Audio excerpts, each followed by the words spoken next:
Good evening, Beer Fan TV. Welcome to another episode. Tonight's live drink along is we're comparing Hofflegen from Audi, and up against the big hitter, which is Hoegaarden. They both look very similar, and I don't know really how Audi get away with their branding. I really don't. There's not really too much to tear them apart. I don't know if you saw these in the supermarket. Would you pick up one thinking it's the other? I don't know if you necessarily would, but the bottles look almost identical, as does the labelling. There's not really a lot pulling the two apart, but we're going to put them in identical Hoegaarden glasses. So, and what we're going to do is going to try both of them. And I think what I want to know is, there is going to be a cost difference, of course. I think the Hoegaarden will cost you £3, and the Hofflegen is going to cost you £2.75, but it's still the same amount of beer, which is 750 ml.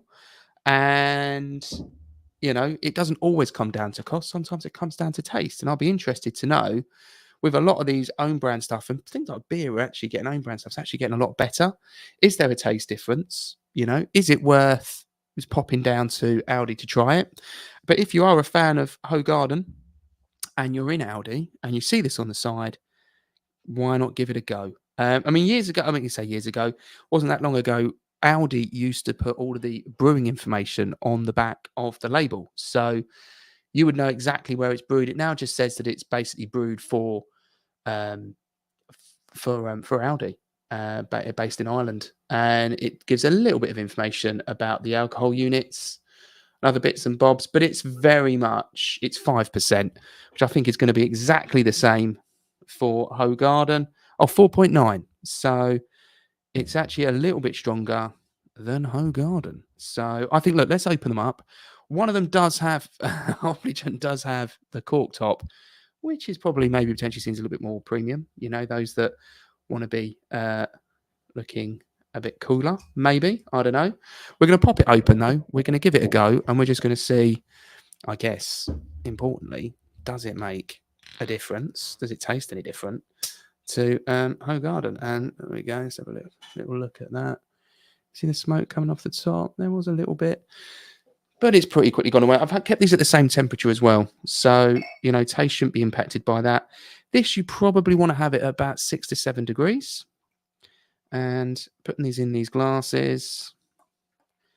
There we go.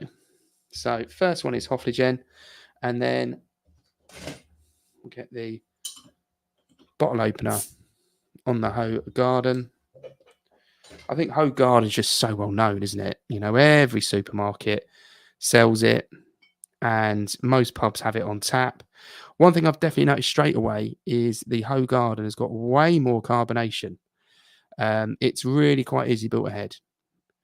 Whereas the Hofflegen, I hope I pronounced that correctly, has literally dropped straight away. So I don't know if any of you guys have had these, or put a comment below if you have. But straight away, I don't know if you can see that. So this is the Hofflegen, and this is the Hoegaarden. The Hoegaarden is definitely cloudier. Okay, Hoegaarden cloudier, and it's got more of a head on top. Taste-wise, well, smell-wise, Hofflegen. Put my nose in that then. The Hofflegen, they taste very similar. I'm not going to lie. I don't think you'd have to be one hell of an expert to be able to tear the two apart, is the truth. But the Hoegaarden is definitely more cloudy, more what you'd expect of this type of wheat beer. And let's try the Hofflegen.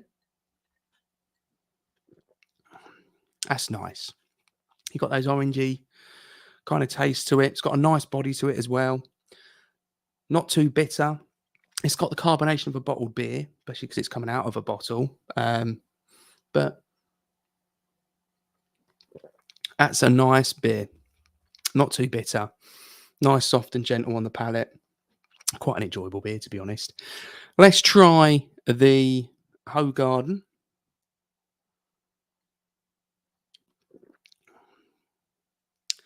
Very similar, to be honest. I'd actually say a very similar drink. I'm going to go back in.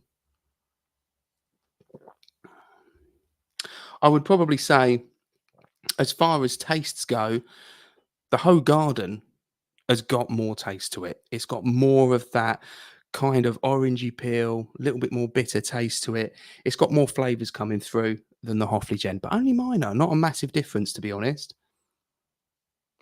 Mm.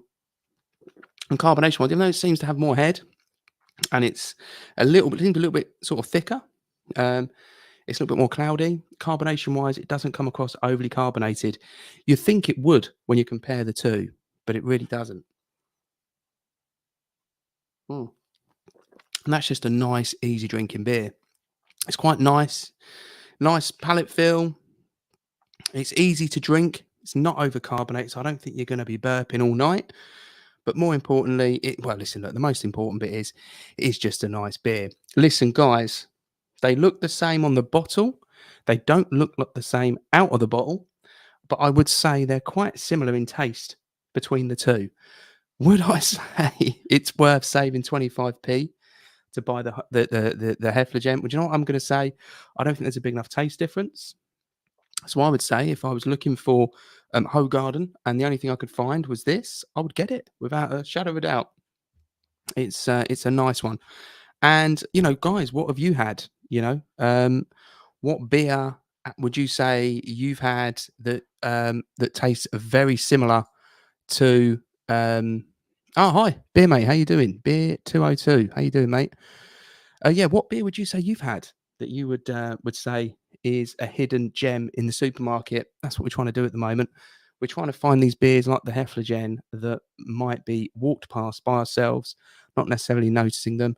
What you generally tend to find is supermarket beers, own brand stuff's got a lot better in the last few years, and I think companies like Aldi and Lidl are doing really well with it, and they're actually stocking some beers that you can't necessarily get in your normal supermarkets. So yeah, if you can think of anything that you think we should try, let me know. I'm happy to get it onto the channel and give it a go. But I think just to really summarize, I think price wise, obviously the Hoffligen is cheaper. So if money's your main motivation, I would probably turn around and say the Hoffligen is a good purchase. They taste very similar. So I wouldn't say avoid it if you normally drink Hoegaarden, because it's not going to be a good comparison beer to have. It is. It tastes very similar. I just think it does lose its head. It does go flat quite quickly. So oxygen hitting the beer and carbon monoxide coming out, so it might go stale a little bit quicker potentially. But we're getting a bit technical now. But I'd say it's a good beer, and I'd say it's well worth a purchase, well worth a try. What I'm interested to know is, have you tried it? Have you tried both? What do you think? Have you tried two of them like this? Give it a go. Tell me if you think they taste the same or different. They look very different. And I can show you again one more time to the camera. They really do look completely different. Oh, look at that, I'm going the wrong way. Completely different beers. They look like completely different beers. So give it a go. Comment below. Let us know what you think. Excuse me. More importantly, we're doing road to 1,000 subscribers, and 80% of the people that watch the content on the channel are not subscribed. If that's you, please hit the subscribe button and give us a thumbs up and comments. If you think there's something we could do different, please put a comment below and help support the channel and help the channel grow. So, listen, thank you very much indeed, guys. Have a lovely weekend, and I will see you on the next video. All the best.